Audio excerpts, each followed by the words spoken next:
for the awesome introduction. So my name is Lydia Clever, and I founded the nonprofit Save Sea Life when I was 7 years old, and my mission is to educate kids at a young age to love the oceans so that when they're older they are know to protect it. So when I moved to the state of Georgia, about when I was 5, and I visited the beach, I noticed that there was tons and tons of trash everywhere, and I knew that animals that lived on the beach could definitely get hurt, so I wanted to do something about it, and I wanted to include the public too. So I started hosting beach cleanups.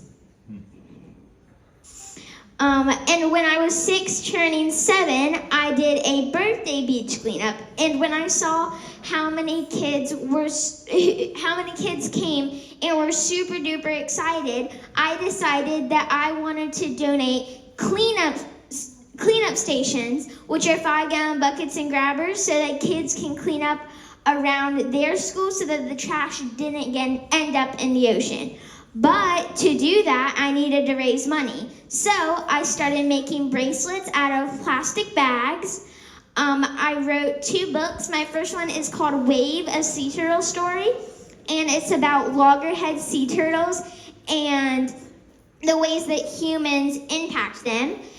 And my second book is the Endangered Sea Life coloring book, and I wrote it because I learned about the animal called the vaquita, who is less than 20 of them left, and the North Atlantic right whale, who is less than 400 of them left.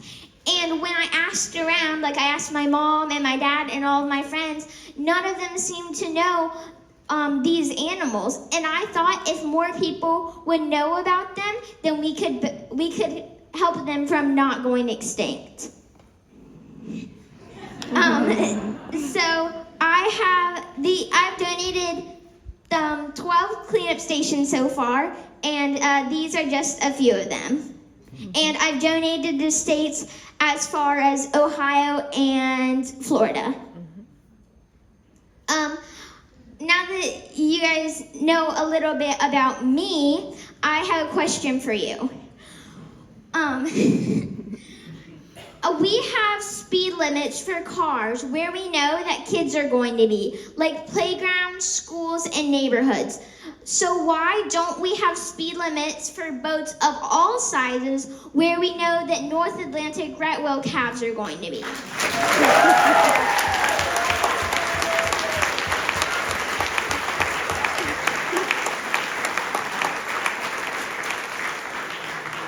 That's a really, really hard question to answer.